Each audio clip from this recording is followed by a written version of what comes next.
समन्ता चक्रवालेषु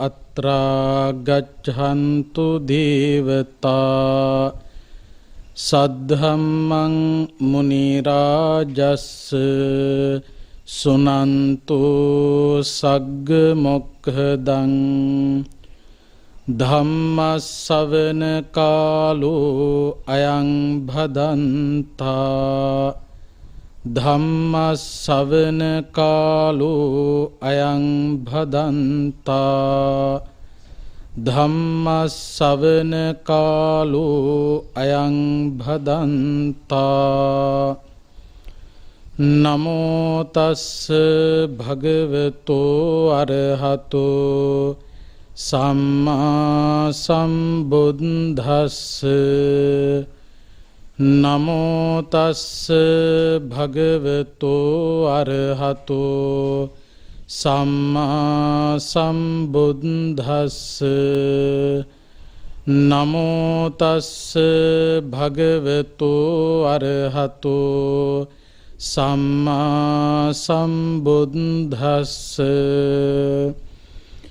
පංචහි භික්ඛවේ ධම්මේහි සමන්නාගතෝ ගිලානෝ දෝපට්ඨාකෝ හෝති කතමේහි පංචහි අසප්පායකාරී හෝති සප්පායේ මත්තං නජානාති භේසජ්ජං න පටිසේවිතා හෝති අත්ථකාමස්ස ගිලානුපට්ඨකස්ස න යතහා භූතං ආබාධං ආවිකත්තා හෝති අභික්කමන්තං වා අභික්කමතිති පටික්කමන්තං වා පටික්කමතිති ඨිතං වා ඨිතෝති uppannānaṁ වා sāririkānaṁ වේදනානං දුක්ඛානං තිප්පානං කරානං කටුකානං අසාතානං අමනාපානං පානහරානං අනධිවාසක ජාතිකෝ හෝති ඉමේහි කෝ භික්ඛවේ පංචහි ධම්මේහි සමන්නාගතෝ ගිලානෝ දෝපට්ඨාකෝ හෝති තී. ශ්‍රද්ධාවන්ත කාරුණික පින්වතුනි, සියත රූපවාහිනිය ඔස්සේ බිනර පුරපසළොස්වක පොහෝදා ඔබ වෙත ගෙන එන මේ පැයට නියමිත ධර්ම දේශනාව ශ්‍රවණය කිරීමටයි කොයි කවුරුත් මේ වෙලාවේදී බලාපොරොත්තු වෙන්නේ.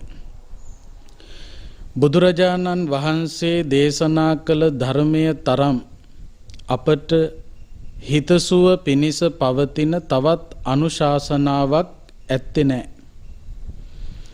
බුදුහාමුදුරුවෝ අපට දේශනා කරපු ධර්මය අතීතයට, වර්තමානයට, අනාගතයට කියන තුන් කාලයටම ගැලපෙන දේශනාවක් බවට පත් වුණා.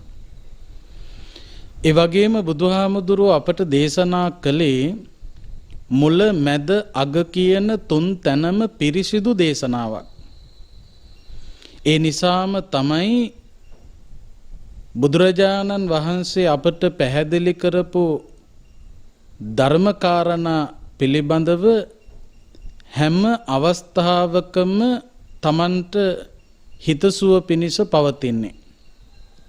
හැම වෙලාවෙම කාලෝචිතයි. බුදුහාමුදුරුවෝ දේශනා කරපු ධර්මය කාලෝචිතයි.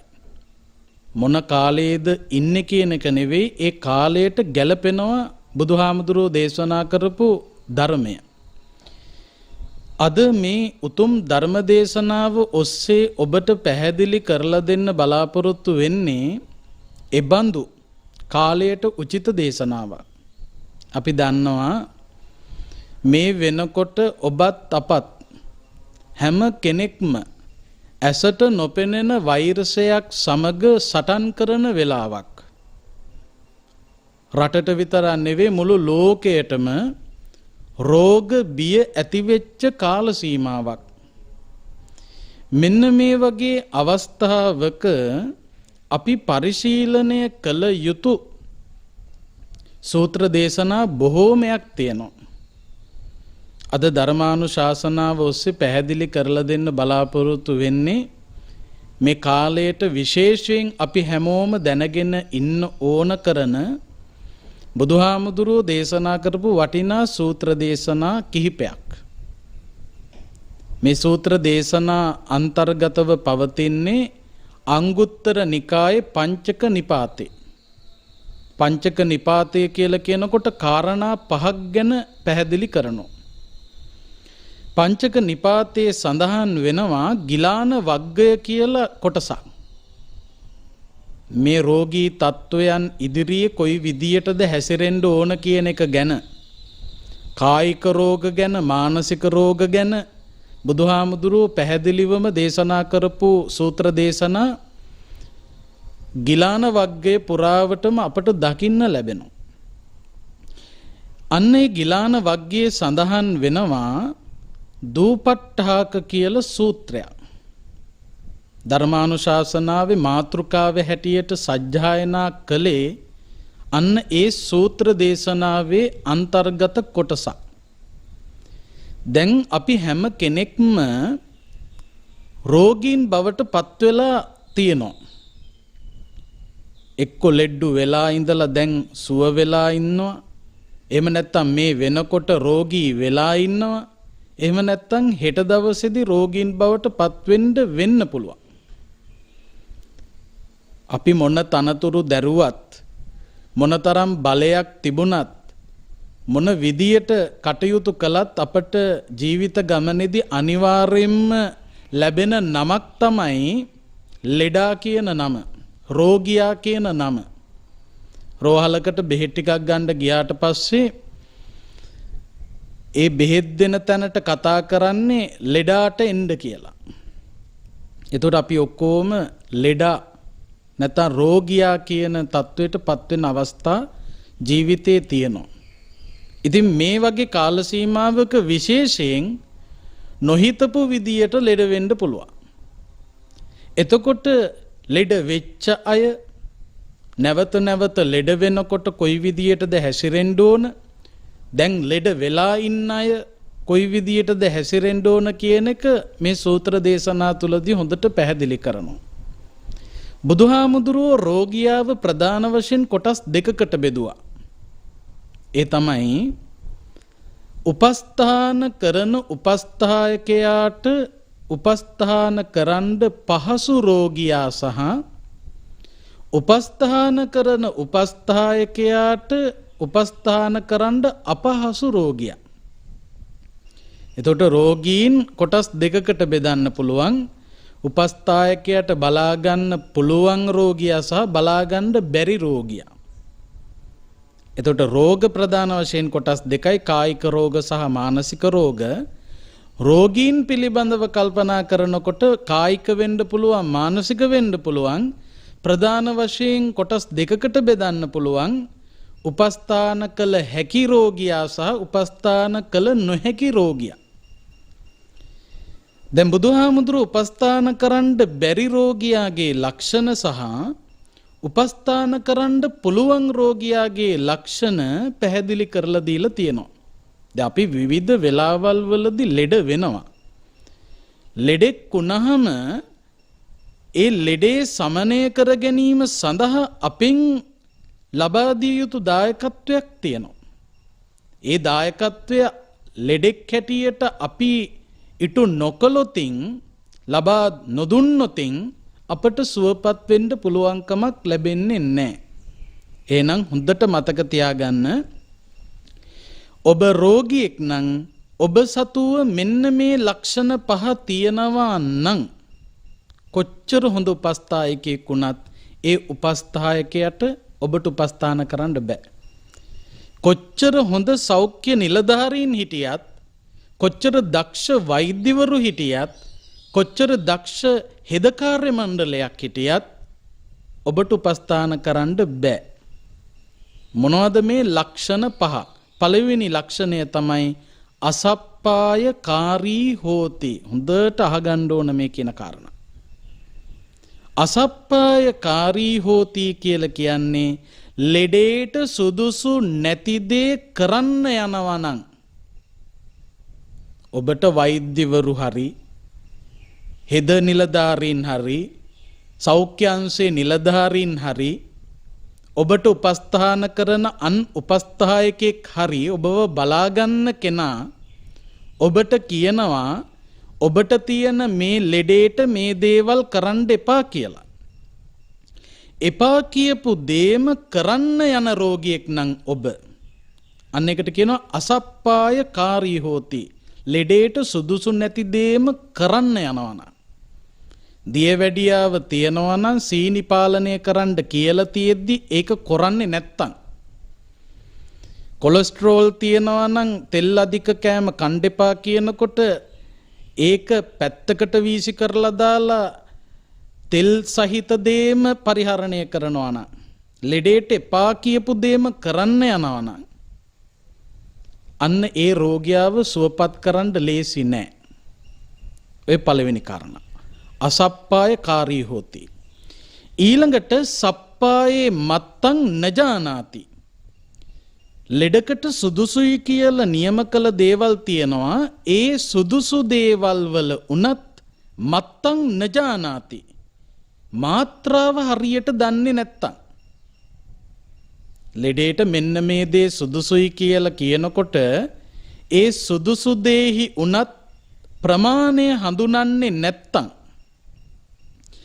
ඊළඟට බේසජ්ජං න පටිසේවිතා හෝති. තමන්ට ලෙඩක් හැදුනහම තමන්ට අපහසුතාවයක් ඇති වුනහම තමන්ට ශාරීරික වේදනාවක් ඇති වුනහම ඒ කියන්නේ තමන් රෝගියෙක් වෙලා රෝගියෙක් බවට පත් වෙලා ඉඳෙද්දී ඒ ලෙඩේට බෙහෙත හොයාගෙන යන්නේ නැත්තම් බේසජ්ජම් න පටිසේවිතා හෝති. බෙහෙත් ගන්න යන්නේ නැත්තම්.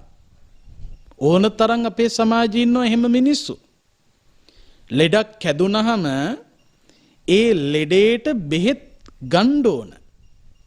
සමහරු බෙහෙත් ටික ගන්නෙ නැහැ. ලෙඩේ උත්සන්න වෙලා සමහරු ගෙවල් වල මැරෙනවා. බෙහෙත් ටික අරගෙන නැහැ. දැන් බුදුරජාණන් වහන්සේ රෝගී වෙච්ච අවස්ථා තිබුණා. බුදුරජාණන් වහන්සේ ජීවක වෙද මහත්තයාගෙන් බෙහෙත් ටික ගත්තා. සමහර මිනිස්සු බුදුහාමුදුරුවන්ටත් එහා ගිහිල්ලා හිතනවා මට බෙහෙත් ඕනේ නැහැ කියලා හිතනවා. මට බෙහෙත් ඕනේ නැහැ කියලා හිතනවා. ඒක මහා මිත්‍යා දෘෂ්ටික කටයුත්තක්. එහෙම මිත්‍යා දෘෂ්ටික වෙන්න හොඳ නැහැ. එතකොට Tamanට සනීප වෙන්න පුළුවන් කමක් නැහැ. ඒ නිසා බේසජ්ජං න පටිසේවිතා හෝති. සමහර ලෙඩ්ඩු ඉන්න බෙහෙත් ගන්න යන්නේ නැහැ. ද බලන්න මේ ලෝකේ ව්‍යාප්ත වෙලා යන මේ වසංගත තත්වයට මුහුණ දෙන්න එන්නත ලබා ගත යුතුයි කියලා අනුමත කරනකොට තවමත් ඒක නොගෙන ඉන්න මිනිස්සු කොච්චර ඉන්නවද? හැංගි හැංගි ඉන්නවා. ඒ අයව සනීප කරන්න ලේසි වෙන්නේ නැහැ. කොච්චර හොඳ සෞඛ්‍යංශයක් හිටියත් කොච්චර හොඳ උපස්ථායකයෝ හිටියත් කොච්චර දක්ෂ වෛද්‍යවරු හිටියත් එවැනි රෝගීන් සනීප කරන්න ලේසි වෙන්නේ නැහැ. ඊළඟට අත්තකාමස්ස ගිලානුපට්ඨාකස්ස න යථා භූතං ආබාධං ආවිකත්තා හෝති. අභික්කන්තං වා අභික්කමතීති පටික්කන්තං වා පටික්කමතීති ටිතං වා ටිතෝති. තමන්ගේ ලෙඩේ සනීප කිරීම සඳහා උවමනාවෙන් ඔබට උපස්ථාන කරන්න එන ඒ කෙනා වෛද්‍යවරයා වෙන්න පුළුවන්, හෙද නිලධාරියා වෙන්න පුළුවන්, ඔබව බලා ගන්න කෙනා වෙන්න පුළුවන්. ඔබේ තිබෙන අපහසුතා පිළිබඳව විමසනකොට, ඔබේ තියෙන ආබාධ ගැන අහනකොට, ඔබ හරියට තොරතුරු ටික දෙන්නේ නැත්තම්, බොරු කියනවා නම්, සමහරක් විට සමහරු ඉන්නවා මේ රෝග ලක්ෂණ ටික හංග ගන්නවා. මේ උගුර රිදෙනවා. මේ ගඳ සුවඳ දැනෙන්නේ නැහැ. හැබැයි නිරෝධායනය වෙන්න වෙයි කියලා උගුර රිදෙන්නේ නැහැ කියනවා. ගඳ සුවඳ දැනෙන්නේ නැතුව ගියත් දැනෙනවා කියලා කියනවා. මොකද වෙන්නේ? එහෙම ලෙඩ සනීප කරන්න බෑ වෛද්‍යවරුන්ට, උපස්ථායකවරුන්ට. මේ වෛද්‍ය අංශයෙන් ඔබට මතක් කරන කාරණා බුදුහාමුදුරෝ දේශනා කළා කියන එක පැහැදිලි කරන්නයි මේ සූත්‍ර දේශනාව අපි තෝරගෙන මේ ප්‍රකාශ කරන්නේ, පැහැදිලි කරන්නේ. ලෙඩක් සනීප කරන්න උවමනාවෙන් ඉන්න වෛද්‍යවරයා හරි වේවා, උපස්ථායකයාට ඔබේ තියෙන අපහසුතා කියන්න ඕන. දැන් රෝගී තත්ත්වය වැඩි වෙගෙන එනවද? අමාරුකම් මොනවද? කොයි විදියටද අමාරුකම තියෙන්නේ? ඊට පස්සේ නැවත වතාවක් ඔබට එන්න කිව්වහම එදාට ගිහිල්ලා ලෙඩේ තත්ත්වය ගැන හරියට කියන්න ඕන. ලෙඩේ අපහසුතාවයේ පිළිබඳව හරියට ප්‍රකාශ කළොත් තමයි හරි ප්‍රතිකාරයක් ගන්න පුළුවන්කම තියෙන්නේ. සමහරු ඉන්නවා ලෙඩ නැතුව ලෙඩ කියනවා. එතකොටත් වෛද්‍යවරු බෙහෙත් දෙනවා. ඊට පස්සේ දීපු බෙහෙත් ටික සමහරක් විට Tamanට වරදින්න පුළුවන්. ඒ නිසා තමන්ගෙන් ආබාධ පිළිබඳව විමසනකොට හරියට හංගන්න නැතුව ඒ දේ කියන්න ඕන. ඊළඟට බුදුහාමුදුරුවෝ පෙන්නනවා uppannānaṁ vā sārīrikānaṁ වේදනානං දුක්ඛානං තිප්පානං කරානං කටුකානං අසාතානං අනදිවාසක ජාතිකෝ හෝති. මේ ශරීරයට ඇතිවෙලා තියෙන වේදනාව, කටුක පීඩනය, ලෙඩක් හැදුනහම ඇඟට අමාරුයිනේ. ඒ ලෙඩේ නිසා ඇතිවෙච්ච අපහසුතාවයේ උනත් ඉවසන කෙනෙක් වෙන්න ඕන. ලෙඩේ නිසා Tamanට අපහසුතාව ඇති වෙන්න පුළුවන්. ඒව ඉවසන කෙනෙක් වෙන්න ඕන. දැන් අපි කවුරුත් බෙහෙත් බොන්න කැමති මිනිස්සු නෙවෙයි. හැබැයි ලෙඩේට බෙහෙතක් දෙනවා. ඒක අමාරුවෙන් වුණත් ඒක ඉවසන්න ඕන. එන්නත ගහනවා කියන එක අමාරු වෙන්න පුළුවන්. ඒක අපහසු වුණත් ඒක ඉවසන්න පුළුවන් වෙන්න ඕන. දැන් බලන්න අපේ සමාජයේ මේ රෝගී තත්ත්වවලට පත් වුණාම දැන් මේක වසංගත තත්වයක්. එතකොට පැතිරිලා යන්න තියෙන අවස්ථාව වැඩි. රෝගියෙක් හඳුනගත්තාම ඒ රෝගියාව ප්‍රතිකාර කරන්න රෝහලට ගිහිල්ලා දැම්මහම අපි දන්නවා, අපි පිළිගන්නවා, අපි කවුරුත් රෝහල්ගත වෙන්න කැමති නැහැ. රෝහලකට ගිහිල්ලා ඇඳකට වෙලා සේලයින් බෝතල් එල්ලගෙන ඒ විදියට ඉන්න අපි කවුරුත් කැමති නැහැ තමයි. හැබැයි අපි ඒක ඉවසන්න ඕන. සමහර මිනිස්සු මොකද කරන්නේ? එතනින් පැනලා යනවා. ගිහිල්ලා සමාජයේ හැසිරීලා තවත් ලෙඩු වැඩි කරනවා. මෙන්න මේ ලක්ෂණ පහෙන් ඔබ යුක්තයි නම් මොනවද ලක්ෂණ පහ? අසප්පාය කාර්ය හෝති. ලෙඩේට නොගැලපෙන දේ කරනවා නම්. සප්පායේ මත්තං නජානාති. ලෙඩේට සුදුසු දෙහි උනත් ප්‍රමාණය දන්නේ නැත්තං. ඊළඟට බේසජ්ජං න පටිසේවිතා හෝති. ලෙඩේට බෙහෙත් ගන්න යන්නේ නැත්තං. ඊළඟට තමන්ගේ ලෙඩේ ගැන අහනකොට, ආබාධ ගැන අහනකොට, අපහසුතා පිළිබඳව විමසනකොට, ඒ අපහසුතා පිළිබඳව, ආබාධ පිළිබඳව හරියට වෛද්‍යවරයාට, උපස්ථායකයාට ප්‍රකාශ කරන්නේ නැත්තං. ඊළඟට ලෙඩේ ඉවසන්නේ නැත්තං ඒ රෝගියාට උපස්ථාන කරන්න අමාරුයි කියලා බුදුහාමුදුරුවෝ පෙන්වුවා. එහෙම රෝගියා සුවපත් වෙන්නෙත් නැහැ. ලෙඩේ වැඩි කරගන්නවා. ඒ නිසා හොඳට මතක තියාගන්න ඕන, ඒ ලක්ෂණ පහ ඔබ තුල තිබෙනවා නම් ඒ ලක්ෂණ අයින් කරගන්න. උපස්ථායකයෙකුට උපස්ථාන කරන්න පහසු රෝගියෙක් වෙන්න ඕන. මිනිසුන්ට කරදර කරන්න හොඳ නැහැ. වෛද්‍යවරුන්ට කරදරයක් වෙන්න හොඳ නැහැ. හෙද කාර්ය මණ්ඩලයට කරදරයක් වෙන්න හොඳ නැහැ.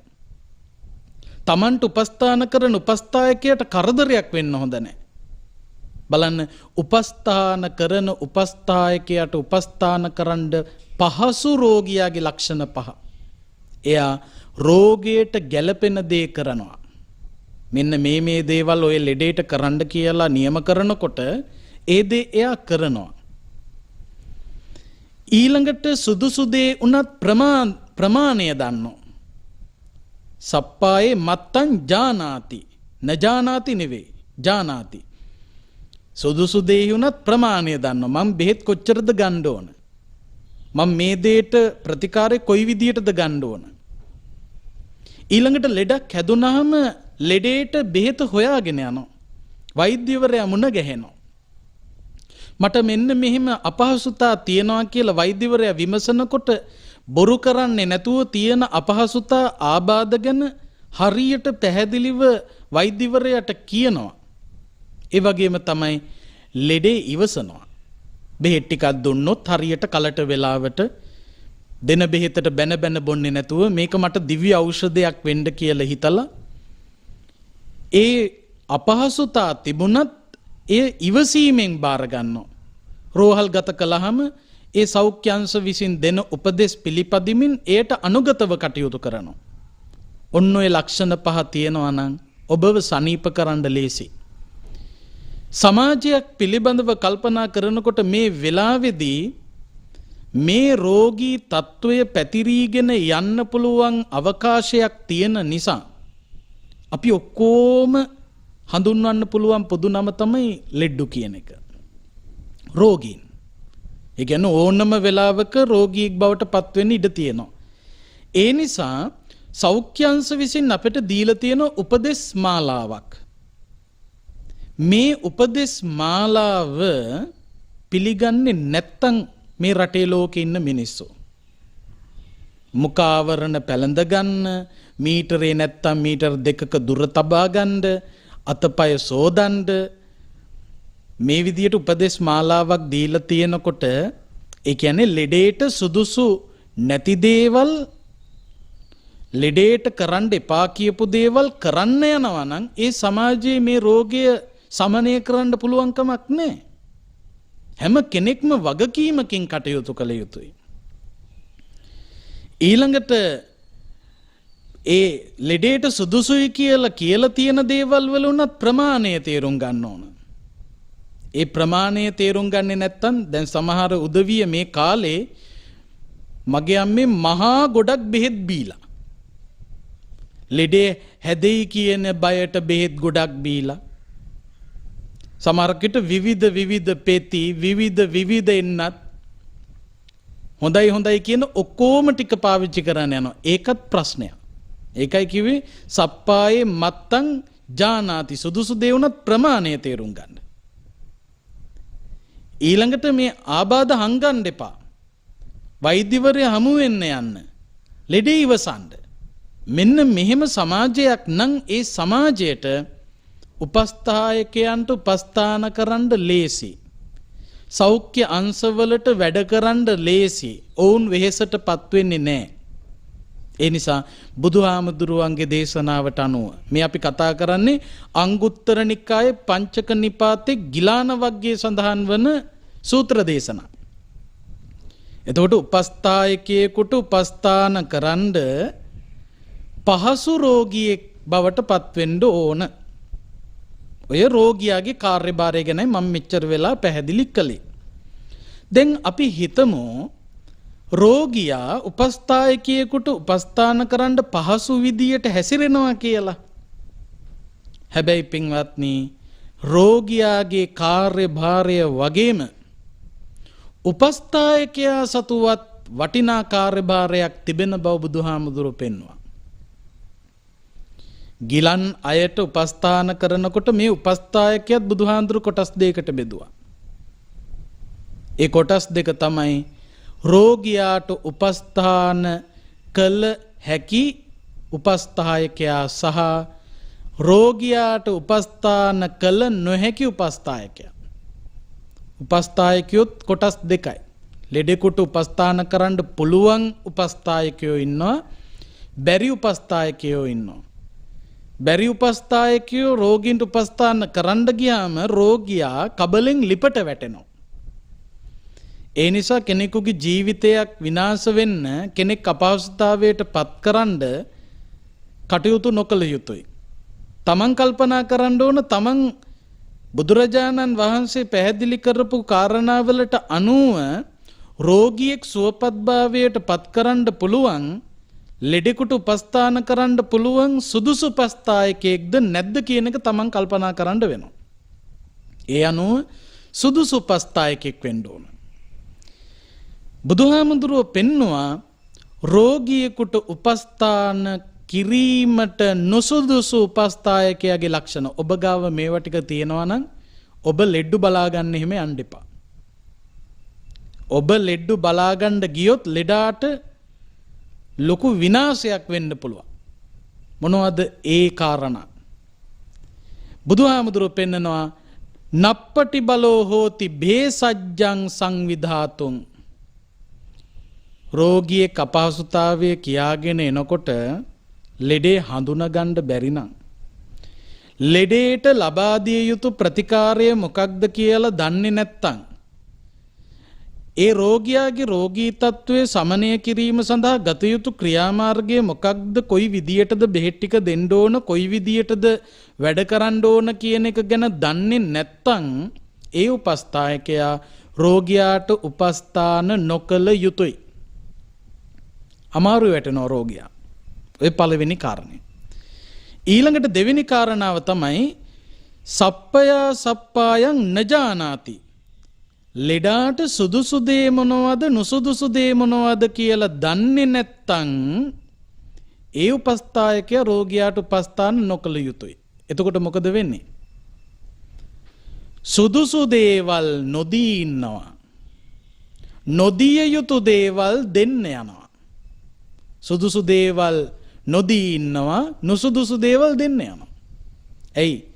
ලෙඩාට සුදුසු දේ මොනවද නුසුදුසු දේ මොනවද කියලා ඒ උපස්ථායකයා දන්නේ නැහැ. එහෙම උපස්ථායකයෙක් හම්බුනොත් මොකද වෙන්නේ? ලෙඩේ වැඩි වෙනවා. ඒ උපස්ථාන කරන උපස්ථායකයාට බෑ රෝගියා ඉල්ලන දේවල් දෙන්න. උපස්ථායකයා කල්පනා කරන්න ඕන ලෙඩේට ගැළපෙනවද නැද්ද? ලෙඩේට සුදුසුද නුසුදුසුද? උපස්ථායක තනතුර දරනකොට රෝගියාට ඕන විදියට වැඩ කරන්නත් බෑ. රෝගියාට ලබා දිය යුත්තේ රෝගියාට සුදුසු දේ පමණයි. නුසුදුසු දේවල් දෙන්න යන්න බෑ. සමහර උපස්ථායකයෝ ඉන්නවා සල්ලි දෙනවා නම් රෝගයට සුදුසු නැති දේවලුත් දීලා යනවා. මත්ද්‍රව්‍ය භාවිතා කරන්න එපා කියලා තියෙනවා නම් ඒව දෙන්න බෑ. ඒව දෙන්න යනවා නම් ඒ උපස්ථායකයා සාර්ථක උපස්ථායකයෙක් නෙවෙයි. ඒ උපස්ථායකයා උපස්ථාන නොකළ යුතුයි. එතකොට ලෙඩේට සුදුසු නෑ කියන දේවල් දෙන්න යනවා නම් සුදුසුයි කියපු දේවල් නොදී ඉන්නවා නම් ඒ උපස්ථායකයා රෝගීන් බලා ගැනීම අතිශයින් රෝගියාට හානියක්. ඔය දෙවෙනි කාරණා. ඊළඟට තුන්වෙනි කාරණාව ආමිසන්තරෝ ගිලානං උපට්ඨහති නෝ මෙත්ත චිත්තෝ. උපස්ථායකයා උපස්ථාන කරන්නෙම සල්ලි බලාගෙන නම් ආමිසන්තරෝ කියලා කියන්නේ ඒකයි ප්‍රත්‍යලාභයන් බලාපොරොත්තු වෙයි. රෝගියාගෙන් යම් කිසි දෙයක් ලබා ගන්න ඕන කියන හැඟීම තමයි මූලික දේ. නොමෙත්ත චිත්තෝ මෛත්‍රී සහගත නැහැ. ලෙඩෙකුට උපස්ථාන කරනකොට අංක එකටම තියෙන්න ඕන මෛත්‍රිය. මෛත්‍රියක් නැතුව මේ රෝගියාගෙන් යමක් එකතු කරගන්න ඕන හම්බ කරගන්න ඕන කියන පරමාර්ථය ආපු ගමන් ඒ උපස්ථායකයා අසාර්ථක වෙනවා. මේ සමාජය දිහා බලනකොට අපට මේවා හොඳටම පැහැදිලි. සමහර උදවිය මුදලටයි ඒ දේ කරන්නේ. දැන් බලන්න ඇත්තටම අපේ අඩුපාඩු දුර්වලතා තිබෙනවා. රෝගියෙකුට ප්‍රතිකාර කරනකොට ඒ රෝගියාව හොඳට අධ්‍යයනය කරන්න ඕන බෙහෙත් නියම කරන්න ඉස්සලා. දැන් ඔය පිටරටවල් වල ගියපු අය දන්නවා ඇති පිටරටකට ගියාට පස්සේ Tamanට අසනීපයක් ඇති වුනහම ඒ වෛද්‍යවරයා කොච්චර වෙලාවක් රෝගියාව පරීක්ෂා කරනවාද? එකපාරටම අංකේ කතා කරලා ගෙන්නගෙන මොකද්ද තියෙන අමාරු උගුර රිදෙනවා බඩ රිදෙනවා කියපු ගමන් දඩි බිඩි ගාලා බෙහෙත් තුණ්ඩුව ලියලා මේක අරගෙන යන්න කියලා දික් කරන්නේ. මුදල මූලික කරගත්ත ගමන් වෙන්නේ මොකක්ද? ලෙඩුන්ගේ ප්‍රමාණය වැඩි කරගන්නවා. ලෙඩු හරියට බලන්නේ. ලෙඩු අමාරු වැටෙනවා. ඇයි සල්ලි මුදල ගැන විතරයි කල්පනා කරන්නේ. රෝගියා ගැන මෛත්‍රියක් නැහැ. ඒ රෝගියා බෙහෙත් බීලා වැඩි වෙලා මොනවා වුණත් කමක් නැහැ. මට සල්ලි එනවා නම් කියලා හිතන උපස්ථායකෙක් නම් ඒ උපස්ථායකයා සුදුසු නැහැ. මේවා පිළිබඳව අපි කල්පනා කරන්න ඕන. සමහර වෛද්‍යවරු ඉන්නවා බොහොම නිවැරදිව හරියාකාරව මේ කටයුතු කරන. ඒ වගේම වැරදි පාර යන අයත් ඉන්නවා නැතුව නෙවෙයි. බලන්න කල්පනා කරලා ඕන තරම් එහෙමයි නැද්ද කියලා. වෛද්‍යවරයෙක් ගත්තාම හොඳට රෝගියා පරීක්ෂා කරන්න ඕන. බෙහෙත් පෙත්තක් උනත් දෙන්න බෑ හරියට පරීක්ෂා නොකර. අපිට ඕන තරම් ප්‍රවෘත්ති අහන්න ලැබෙනවා. සමහරක් විට තිබිලා තියෙන වෙන ලෙඩක් පරීක්ෂා කරලා නැහැ. වෙන බෙහෙතක් දෙන්න පටන්ගෙන. ඒ බෙහෙත නිසා මිය ගිය අය කොච්චර ඉන්නවද? බෙහෙතක් වැරදිලා මිනිස්සෙක් මැරෙන්න බෑ. මේ ලෝකේ වරදින්නම බැරි කෙනෙක් තමයි වෛද්‍යවරයා කියන්නේ. උපස්ථායකයා. මට වැරදුනා කියලා කියන්න බෑ. පුළුවන් උපරිමයෙන් ඒ පරීක්ෂාව සිද්ධ කළ යුතුයි. එතකොට බලන්න යම් කිසි උපස්ථායකයෙක් සල්ලි බලාගෙන නම් ඒ දේ කරන්නේ මෛත්‍රියක් නැත්තම් ඒ රෝගියා සනීප වෙන්නේ නැහැ. දැන් ඔය රෝහල් වලත් සමහරක් විට ඉන්නවා දරුවන්ට දෙමව්පියෝ බලා ගන්න බැරි වුණාම දරුවන්ට වැඩ රාජකාරි බහුල වුණාම මොකද දරුවෝ කරන්නේ? සල්ලි වලට උපස්ථායකයෙක් පත් කරනවා. සමහර උපස්ථායකයෝ ලෙඩු දෙන්න තුන් දෙනා බලනවා.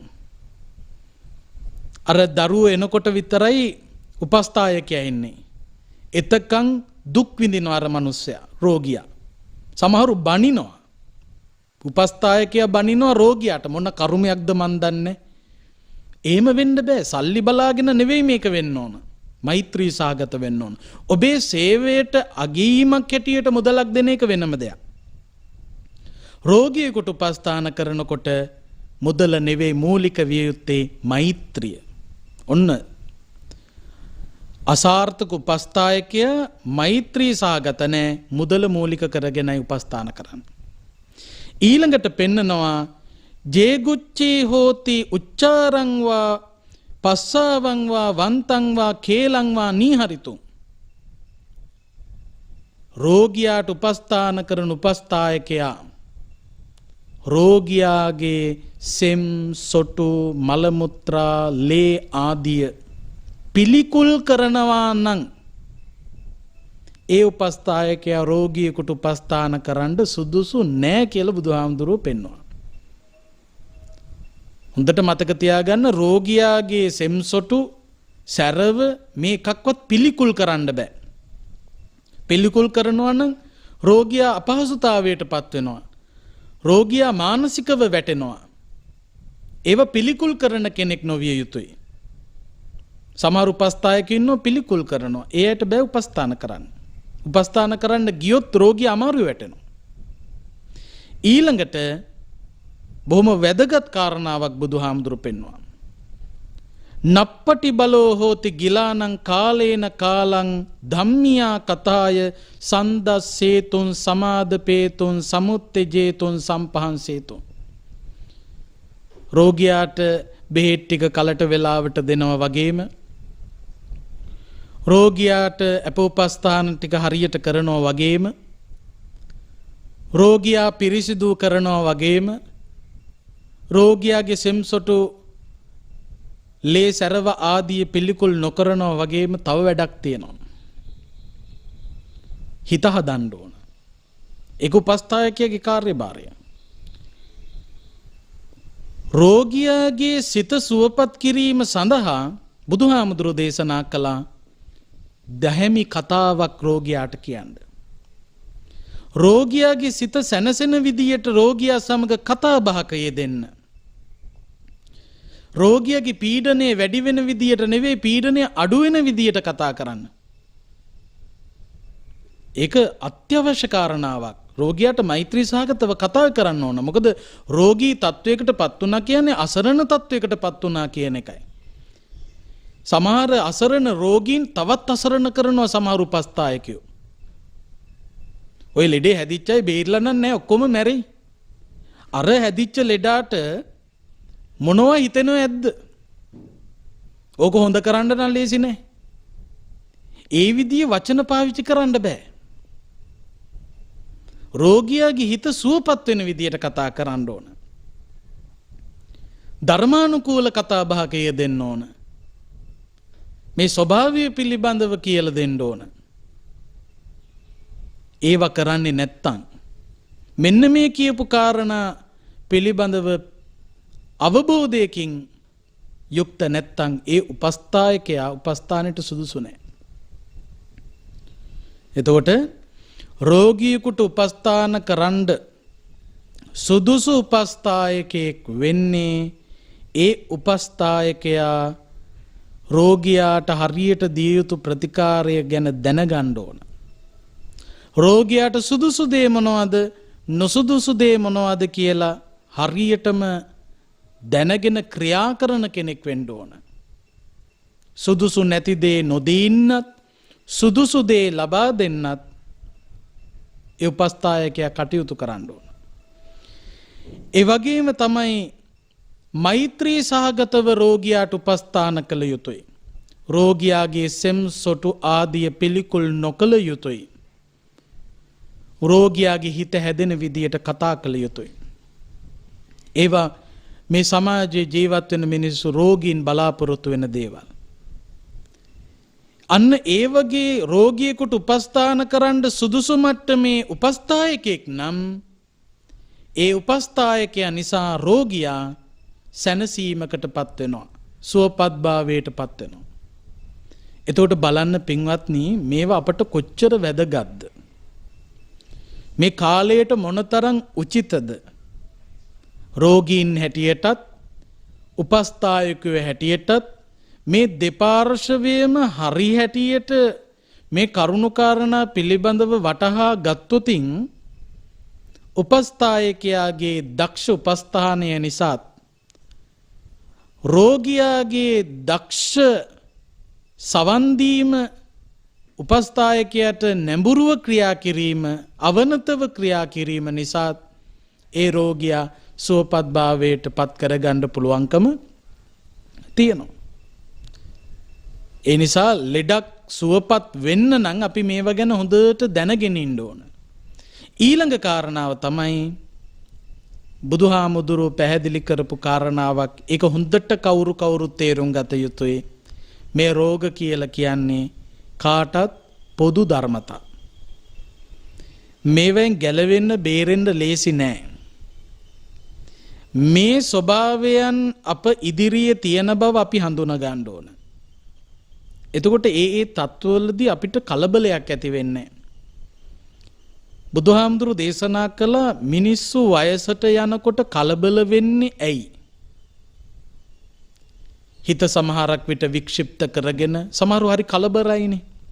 වයසට යනකොට ඇයි මිනිස්සු කලබල වෙන්නේ? ලෙඩ වෙනකොට ඇයි මිනිස්සු කලබල වෙන්නේ? මරණය අභියසදී ඇයි මිනිස්සු කලබල වෙන්නේ කියන එක බුදුහාමුදුරු පෙන්වුවා.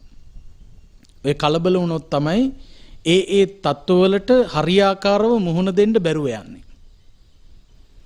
වයසට යනකොට කලබල වෙන්නේ වයසට යන බව මෙනෙහි නොකළ මිනිස්සු. ඔයත් අහලා තියෙනවා නීවරණ ධර්මයක් තියෙනවා උද්දච්ච කුක්කුච්ච කියලා නීවරණයක්. උද්දච්ච කුක්කුච්චම් භික්කවේ ආවරණං නීවරණං චේතසෝ අජ්ජාරුහම් පඤ්ඤාය දුබ්බලීකරණ. උද්දච්ච කුක්කුච්ච කියන නීවරණය නිවන පිණිස හේතු වන ප්‍රඥාව දුබල කරන නිවන වහලා දාන ආවරණය කරන කාරණාවක්. උද්දච්ච කුක්කුච්ච කියලා කියන්නේ සිතේ නොසන්සුන්කම සහ පසුතැවීම. වයසට යන්න ඔය නොසන්සුන්කම පසුතැවීම කියන එක ඇති වෙන්න හේතුව. ලෙඩ ඉදිරියේදී කලබල වෙන්න හේතුව. මරණය අභියසදී කලබල වෙන්න හේතුව. නැත්තම් උද්දච්ච කුක්කුච්ච නීවරණයට හේතුව තමයි අවබෝධයක් නැතිකම. මිනිස්සු කලබලය කියන එක ඔය නීවරණ කතාව පැත්තකින් තියමු. ඕනෑම අවස්ථාවක කලබලයකට පත් වෙනවා නම් කලබලයකට පත් වෙන්නෙම කල්තියා තේරුම් නොගැනීම. කල්තියා අවබෝධයක් ඇති කරගෙන නැත්තම් තේරුම් අරගෙන නැත්තම් ඒ අවස්ථා ඉදිරියේදී මිනිස්සු කලබල වෙනවා. වාහනය පදවගෙන යනකොට වටපිට බලබල යනවා, පාරේ තියෙන වල දකින්නේ එකපාරටම වාහනේ පළවෙනි රෝද දෙක වලට වැටෙනකොට නම් එයා දන්නේ වලක් තිබුණයි කියලා. වලට වැටෙනකොටම ඒකේන කලබල වෙනවා. ඇයි කලබල වෙන්නේ? එයා කල්තියා දැක්කේ නෑ වල. කල්තියා වලක් තියෙන බව දැනගත්ත රියදුරා වල ඉදිරියේදී කලබල වෙන්නේ. එක්ක වේගය අඩු කරලා නවත්ත ගන්නවා. එහෙම නැත්තම් බොහොම ක්‍රමානුකූලව කාටත් හානිය නොවන විදියට වලෙන් ගොඩ අරගෙන යනවා. වයසට යන එක, ලෙඩ වෙන එක, මැරෙන එක ඉදිරියේදීත් එහෙමම තමයි. කල්තිය අපි දකින්න ඕන. රෝගී වීමේ ස්වභාවය ඉදිරිය අපිට තියෙනවා. අද කොච්චර නිරෝගී වුණත් හෙට ඔබ රෝගියෙක් වෙනවා. ඒ වගේම තමයි අද ඔබ තරුණ විදියට හිටියට හෙට ඔබ වයෝවෘද්ධ වෙනවා. අද ඔබ ජීවත් වුණාට හෙට ඔබ මැරෙනවා. හෙට කියන්නේ හෙටම නෙවෙයි. ඊළඟට එන මොහොත පිළිබඳව අපට විශ්වාසයක් නැහැ. එතකොට මෙන්න මේ தত্ত্বවලට අනිවාර්යයෙන්ම මුහුණ පාන්න සිදු වෙන නිසා අපි ඒ අවස්ථා ගැන හොඳට මෙනෙහි කරන්න ඕන. බුදුහාමුදුරු පෙන්වුවා ඒක. වයසට යන බව කල්තියා තේරුම් ගත්ත මිනිස්සු වයසට යනකොට කලබල වෙන්නේ නැහැ. ලෙඩ වෙන බව තේරුම් අරගත්ත මිනිස්සු මට මේ වගේ රෝගයක් හැදෙන්න පුළුවන්. මට මේ වගේ තත්වයකට පත් වෙන්න පුළුවන්. වයෝවෘද්ධ කෙනෙක් දැක්කහම මම මේ වගේ වයසට යන කෙනෙක් කියලා හිතනවා නම්, රෝගියෙක් දැක්කහම මමත් මේ වගේ රෝගියෙක් වෙනවා කියලා දකිනවා නම්, මලකඳක් දකිනකොට මටත් මේ කෙනාට වෙච්ච දේ මේ විදියටම උරුම වෙනවා කියලා කල්තියා තේරුම් ගන්නවා නම්, ඒ කෙනා පින්වත්නි කළ යුතු කාර්ය සම්පූර්ණ කරනවා. ඒ කෙනා නොකළ යුතු දේවල් කර කර යන්නේ, කළ යුතු දේ කරනවා. ඒ නිසා ලෙඩ හැදෙන එක නවත්ත ගන්න බෑ. ලෙඩ වෙනවා. ලෙඩක් හැදුනහම හැසිරෙන්න ඕන විදිය ගැනයි මේ සඳහන් කළේ. ජීවත් වෙනකොට සුවසේ වාසය කරන්න අවශ්‍ය කරන වැඩපිළිවෙලයි බුදුහාමුදුරු මේ දේශනා කළේ. ලෙඩ වෙන එක නවත්තන්න කාටවත් බෑ. ලෙඩක් හැදුනහම බෙහෙත් තරම් ලෙඩ හොඳ කරගන්න පුළුවන්. ලෙඩක් හැදෙන එක නවත්තන්න පුළුවන් බෙහෙතක් තාම හොයාගෙන නැහැ. හොයා ගන්නත් බෑ. ඒ නිසා මේ වගේ තත්ත්වවලට මුහුණ පාන්න සිදු වෙන බව වටහාගෙන අපි වාසය කළ යුතුයි. හිත සුවපත් කරගත යුතුයි. මෙබිනර පුරපසළොස්වක පොහෝදා සියත රූපවාහිනිය ඔස්සේ ඔබ වෙත ගෙන එන මේ පැයට નિયમિત මේ උතුම් ධර්ම දේශනාව ඔස්සේ ඔබට මතක් කරන්නට බලාපොරොත්තු වුණේ විශේෂ කාරණාවක්. ඒ විශේෂ කාරණාව තමයි කාලයට උචිත කාරණාවක්. මේ වෙලාවේදී බුදුහාමුදුරන්ගේ දේශනාවට අනුව මේ රෝගීන් හැටියට අපි කොයි විදියටද ඉන්න ඕන, රෝගීන්ට උපස්ථාන කරන උපස්ථායකයෝ හැටියට අපි කොයි විදියටද කටයුතු කරන්න ඕන කියන එක බුදුහාමුදුරන්ගේ දේශනාව ඔස්සේ පැහැදිලි කිරීමක් තමයි අද මේ වෙලාවේ සම්පූර්ණත්වයට පත් කළේ. ඒ නිසා මේ උතුම් ධර්මයේ ශ්‍රවණය කරලා ඔබ රෝගී වෙලා නම් ඉන්නේ මේ වෙලාවේ ඔබට උපස්ථාන කරන්න ඒ උපස්ථායකයට උපස්ථාන කරන්න ලේසි වෙන විදියට ඔබේ චර්යාව හදාගන්න. පොදුවේ සමාජයක් හැටියට මේ වෙනකොට අපේ පින්වත් සෞඛ්‍යංශවල නිලධාරීන්, අපේ පින්වත් වෛද්‍යවරු, අපේ හෙද කාර්ය මණ්ඩලය ඔවුන් ලොකු කැපකිරීමක් කරනවා. මාස ගණනාවක් දරු පැටවු ටික බලන්න ගිහිල්ලා නැහැ. මාස ගණනාවක් සමහරක් විට අම්මා තාත්තා බලන්න ගිහිල්ලා නැහැ. සමහරක් විට මාස ගණනාවක් තමන්ගේ ස්වාමි පුරුෂයා ස්වාමි භාර්යාව හමු වෙලා නැහැ.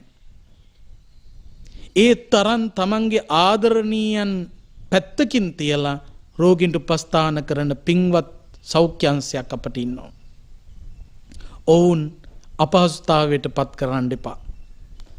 රටක් හැටියට අපි හැමෝම ඔවුන්ට සහයෝගය දැක්වීම වශයෙන් සෞඛ්‍ය අංශ දීලා තියෙන උපදෙස් හොඳට පිළිපදින්න. බුද්ධ දේශනාවත් එයයි.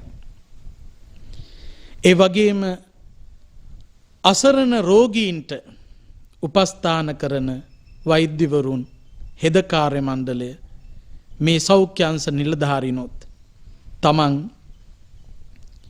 රෝගීන්ට සුවය ගෙන දෙන, ඔවුන් සුවපත් භාවයට පත් කරන්න පුළුවන්, රෝගීන්ට උපස්ථාන කරන්න සුදුසු උපස්ථායකයෙක් බවට පත් වෙන්න. රෝගියා අසරණයි. රෝගියා පීඩනයකට ලක් වෙලා ඉන්නේ. කොච්චර සල්ලි තිබුණත්, කොච්චර බලය තිබුණත්, කොච්චර තනතුරු දැරුවත් ලෙඩෙක් වෙච්ච වෙලාවේදී ඔහු අසරණයි. ඒ නිසා ඒ රෝගියා කෙරෙහි මෛත්‍රිය උපදවාගෙන නිසි ආකාරව උපස්ථාන ටික කරන්න. ඒ තුලින් අපට පුළුවන්කම ලැබෙනවා මේ සමාජය සුවපත් කරන්න. මේ උතුම් දම් දෙසුම ඒ සඳහාම හේතු වේවා, වාසනාව වේවා. හැම කෙනෙකුටම මේ ධර්ම දේශනාව ශ්‍රවණය කිරීමෙන් අත්පත් කරගත් සකල කුසලානිසංසයන්ගේ බල මහිමෙන් මෙලව සුව සලස ගන්න, පරලොව සුව සලස ගන්න, සසර දුකින් එතර වෙන්න, උතුම් නිවනින් සැනසෙන්න හේතු වේවා, වාසනාව වේවා කියලා ප්‍රාර්ථනා කරන්න. ආකාසට්ඨා ච බුම්මට්ඨා දේවා නාග මහිද්దికා පුඤ්ඤන්තං අනුමෝදිත්වා චිරං රක්ඛන්තු ශාසනං. ආකාසට්ඨා ච බුම්මට්ඨා දේවා නාග මහිද්దికා පුඤ්ඤන්තං අනුමෝදිත්වා චිරං රක්ඛන්තු දේශනං. ආකාසට්ඨා ච බුම්මට්ඨා දේවා නාග මහිද්దికා පුඤ්ඤන්තං අනුමෝදිත්වා චිරං රක්ඛන්තු ත්වං සදා. ධර්ම ශ්‍රවණය කිරීමෙන් අත්පත් කරගත් සකල කුසලානිසංස විශේෂයෙන් සියත මාධ්‍ය ජාලයේ පින්වත් සභාපති ඇතුළු කොට ඇති ඒ නිලධාරීන්ට, ඒ වගේම කාර්ය මණ්ඩලයේ පින්වතුන්ට නිදුක් නිරෝගී සුවපත් භාවයේ පිණසම වේවා. ඒ වගේම ධර්ම ශ්‍රවණය කළ ඔබ අප සියලු දෙනාට මේ වසංගත රෝගී තත්ත්ව ඉදිරියේ රෝග නිවාරණ සංග්‍රාමයේ යෙදී සිටින පින්වත් අපේ වෛද්‍ය කාර්ය මණ්ඩලයට, හෙද කාර්ය මණ්ඩලයට, ත්‍රිවිධ හමුදාවේ පොලිසිය පින්වතුන්ට, අසනීප තත්ත්වවලට පත්වෙච්ච රටවැසි ලෝවැසි හැමෝටම සිත ශාන්ති යහපත උදාපත් වේවා. ඒ වගේම විශේෂයෙන් මේ ධර්මානුශාසනාව අද දවසේදී සිදු කරන්නේ කුඹුකසිරි වජිරඥාන ධර්මනිකේතනයේ සිටයි. ඉතින් මේ විහාරස්ථානය ගොඩනගන්න කටයුතු කළ ඒ පින්වත් දායක දායකාවන්ටත් අපි පුණ්‍යානුමෝදනා කළ යුතුයි. ඒ සියලු දෙනාටම මේ උතුම් ධර්ම දේශනාවේ අනුහසින් නිදුක් නිරෝගී සුවපත් භාවය, කායික මානසික සුවපත් භාවය සැලසෙත්වා. දෙවියොත් පතන බෝධියකින් උතුම් නිවනින් සැනසෙත්වා කියලා අපි දෙවියන්ට පුණ්‍යානුමෝදනා කරමු. එත්තාවතාච අම්හෙහි සම්භතම් පුඤ්ඤ සම්පදං සබ්බේ දේවා අනුමෝදන්තු සබ්බ සම්පත්ති සිද්ධියා. එත්තාවතාච අම්හෙහි සම්භතම් පුඤ්ඤ සම්පදං සබ්බේ දේවා අනුමෝදන්තු සබ්බ සම්පත්ති සිද්ධියා. එත්තාවතාච අම්හෙහි සම්භතම් පුඤ්ඤ සම්පදං සබ්බේ දේවානුමෝදන්තු සබ්බ සම්පත්ති සිද්ධියා. නමින් මියගිය යම්තාක් පිරිස් වෙතොත් ඒ හැමෝම පින් අනුමෝදන් වෙත්වා. රට ජාතිය සම්බුදු සසුන වෙනුවෙන් අභීතව කටයුතු කරලා පවත්වී වදාළ මහ සංඝරුවන, ජාතික වීරයෝ, යුද බිමේ මියගිය වීරෝධාර රණවිරුවෝ, සුනාමි වගේ ස්වභාවික විපත් නිසා, පාස්කු ඉරිදා ප්‍රහාරය වගේ ප්‍රහාර නිසා, වසංගත රෝගී තත්ත්වය නිසා මියගිය යම්තා පිරිස් වෙතොත් ඒ හැමෝම මෙපින් අනුමෝදන්ව උතුම් නිවනින් සැනසෙත්වා කියලා අපි පින් දෙමු.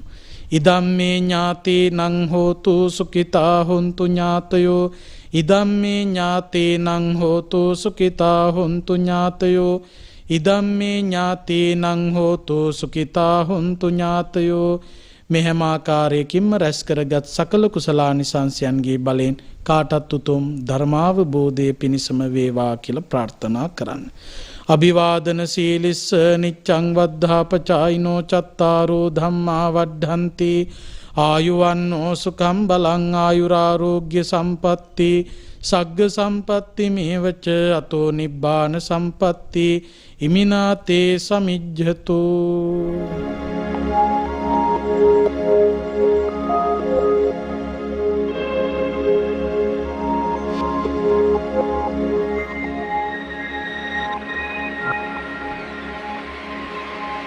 දිනපතා අලුත් වීඩියෝ සහ ප්‍රවෘත්ති නැරඹීමට ඉහත බටන් එක ක්ලික් කර සියත TV සබ්ස්ක්‍රයිබ් කරන්න.